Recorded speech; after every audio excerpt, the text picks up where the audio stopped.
are going to learn about what is a trapezium, what is the difference between a trapezium and isosceles trapezium, and based on this we will be having our practice set 5.4. Now, what is a trapezium?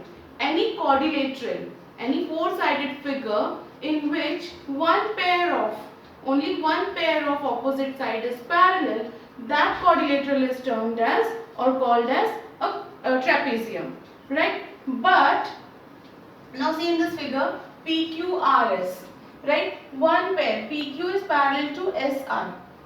In this quadrilateral PQRS, PQ is parallel to SR. So this figure is called as a trapezium, right?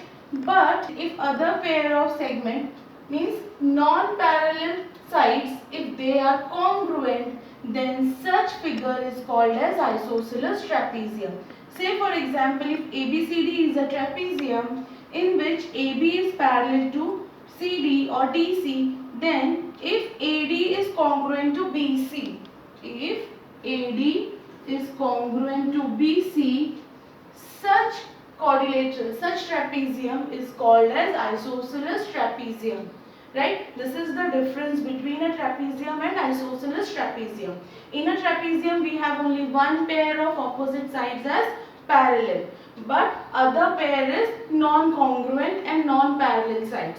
But in a isosceles trapezium, we have one pair of opposite sides as parallel and other opposite sides are congruent.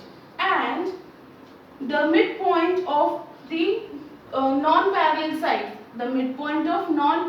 sides, if they form a segment or segment passing through the midpoint of non-parallel sides is termed as median.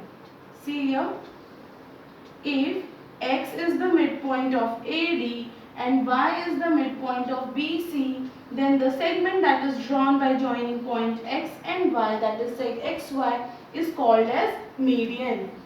Okay? Right?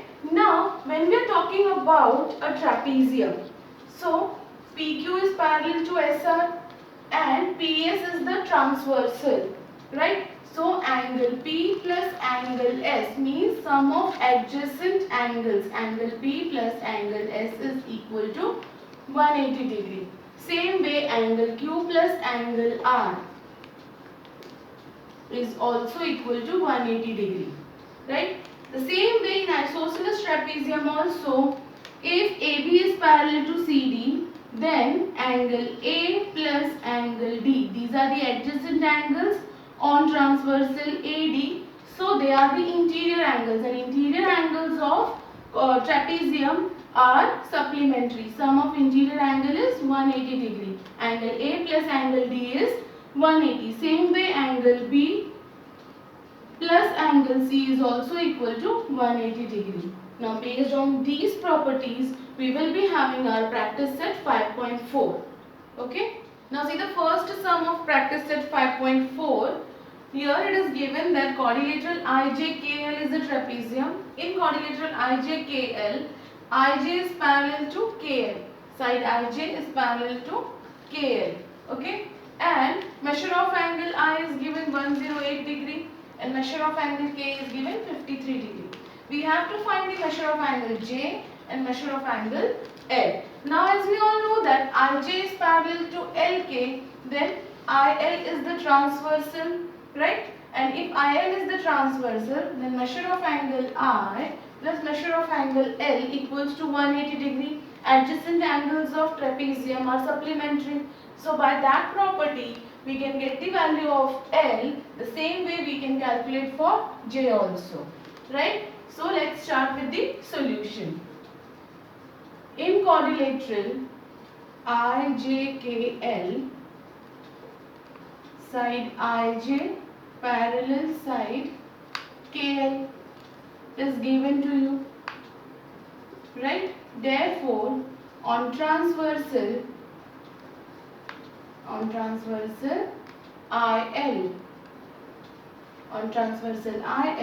angle I plus angle L equals to 180 degree, right? Therefore, what is the measure of angle I? 108. plus angle L equals to 180. Therefore, measure of angle L equals to 180 minus 108, that will be equal to 72 degree. Measure of angle L equals to 72 degree. Same way, write down on transversal. Now we will take this transversal JK. On transversal JK,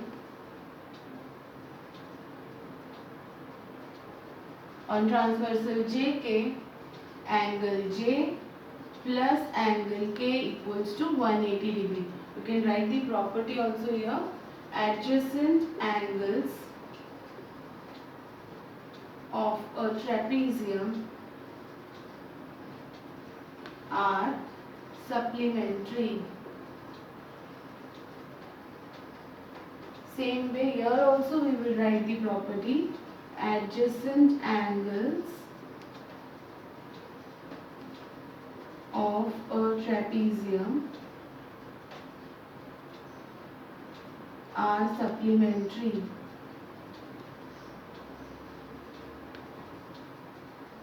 Okay. So what is the measure of J? We have to calculate, and K is given 53 degree equals to 180. Therefore, angle J equals to 180 minus 53. That will be equal to what?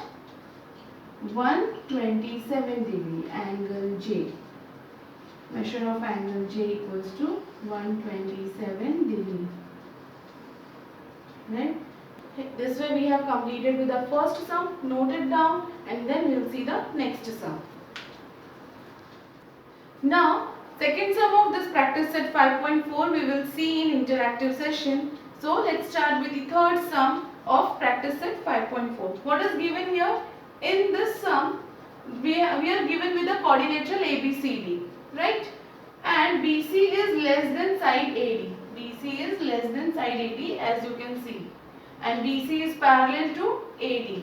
One pair of opposite sides of a trapezium. They are parallel. So BC is parallel to AD. And BA is congruent to CD. It means what? It is an isosceles trapezium. BA is congruent to CD. Now what we have to prove is angle ABC is congruent to DCB. ABC, this whole angle is congruent to DCB. This we have to prove. For this, we have constructed perpendicular on AD. BE and CF are the perpendicular drawn on side AD. Right? With the help of which we will get two triangles, so that we will prove the congruency between these two triangles BAE and CDF. Okay? Once we will prove that these two triangles are congruent, then angle A will be congruent to angle D, corresponding angle of congruent triangles. Then by taking adjacent angles as supplementary, we can prove that angle ABC is congruent to angle DCB. So without wasting much of the time, we will directly start with the construction and then proof part. Okay, so write in construction, draw seg BE perpendicular to side AD, also seg CF perpendicular to side AD. Okay, so we'll start with the proof part now.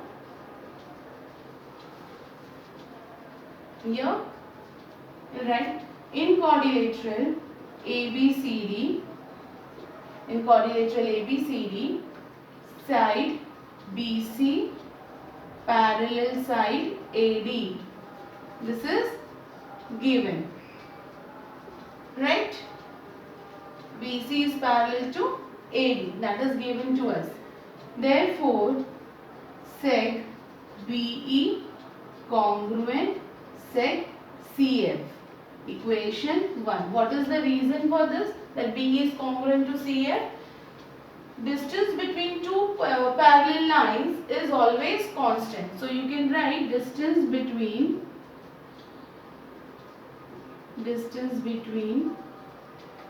two parallel lines is constant, right?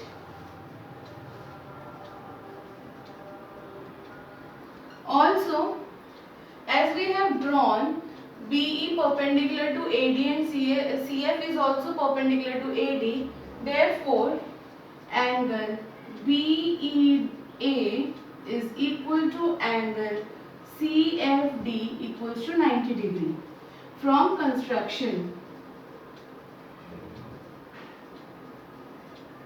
and this can be your equation 2, right? Therefore, in triangle, now we will consider these two triangles. In triangle BEA and triangle CFD,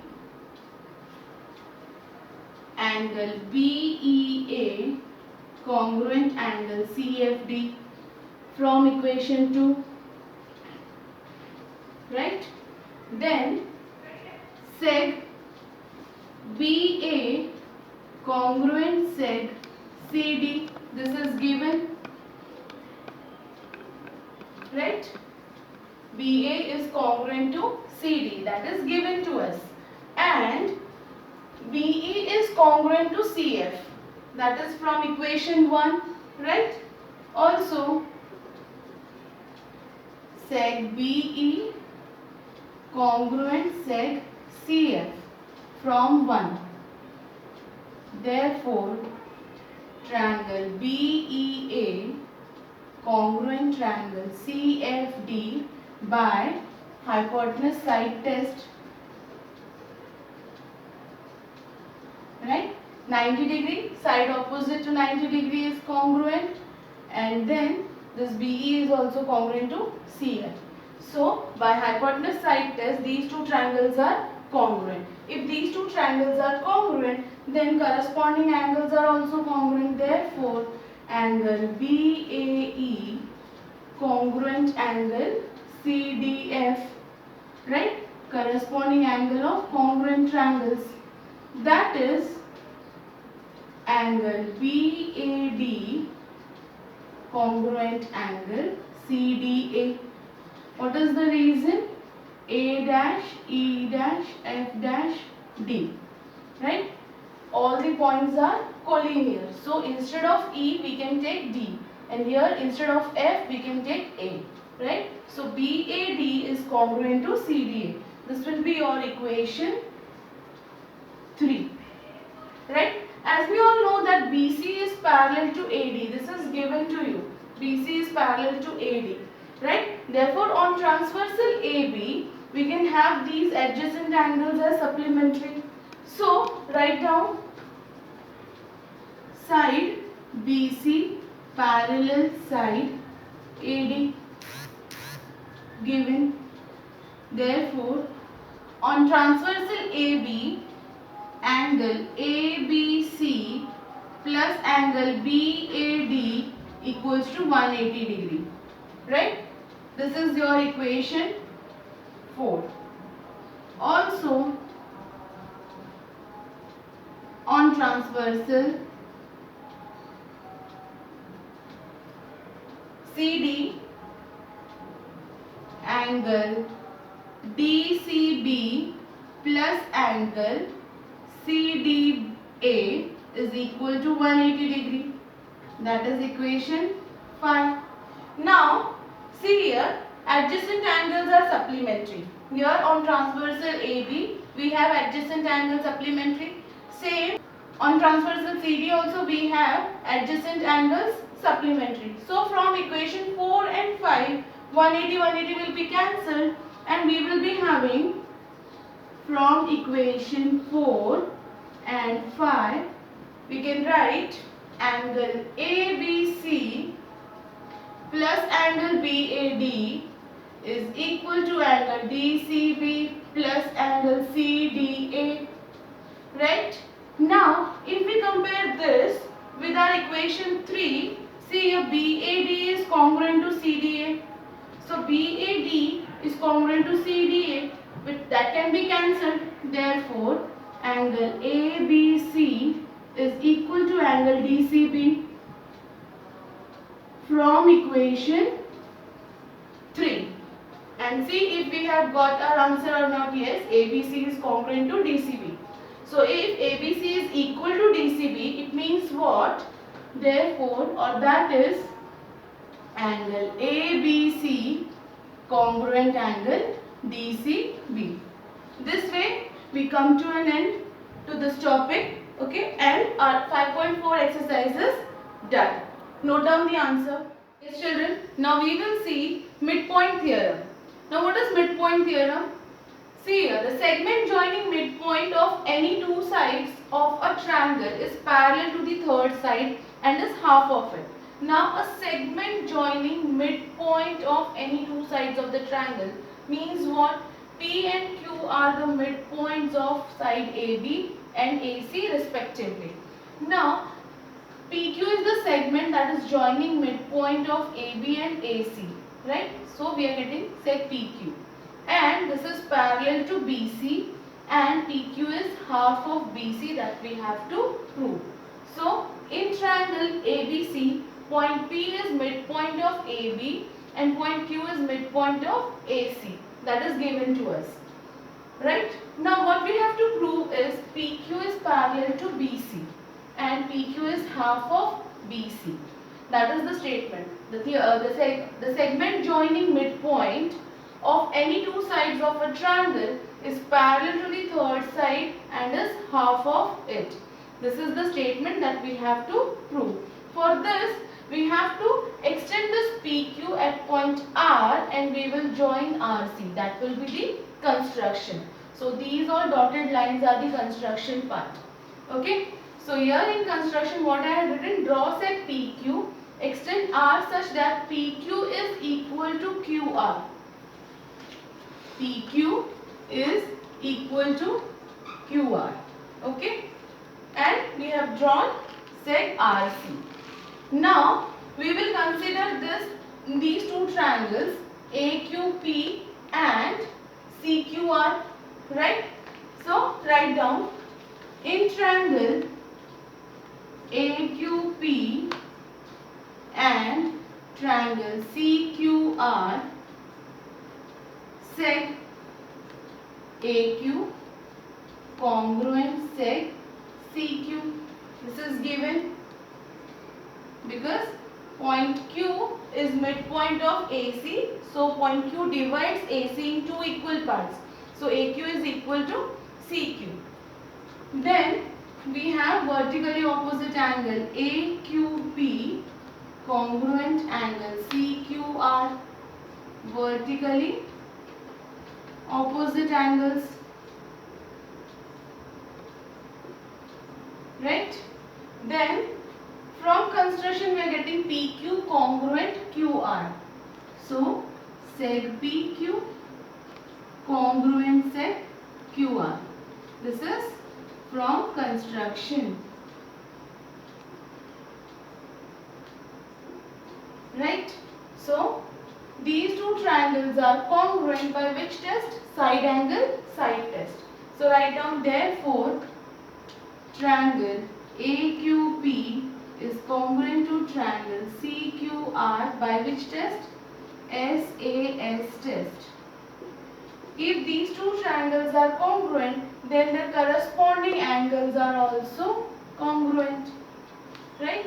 So note down angle QAP congruent angle QCR. QAP is congruent to QCR, right? Corresponding angles of congruent triangles. Now if QAP is congruent to QCR, here they form alternate angles. See, they form alternate angles, right? So therefore by alternate angle test for parallel lines,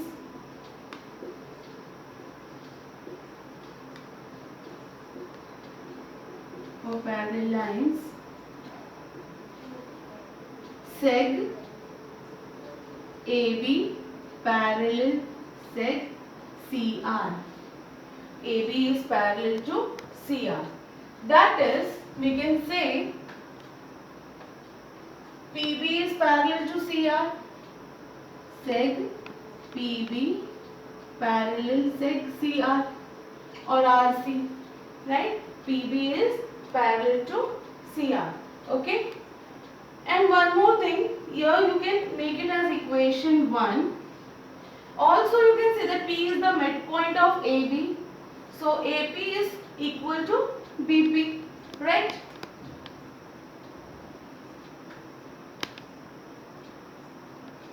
Also point P is the midpoint of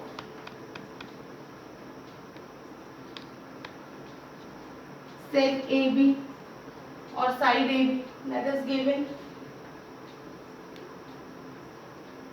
Therefore, here we can write, therefore seg AP congruent seg PB, right? This can be your equation 2, isn't it? But seg AP is congruent to seg CR. Reason is corresponding sides of congruent triangles. That is, seg AP is congruent to seg CR is congruent to seg PB. That is, seg PB congruent seg CR by the property of transitivity. So PB is congruent to CR. This can be your equation 3. Now you can see in this quadrilateral PBCR, PB is parallel to CR and PB is also congruent to CR.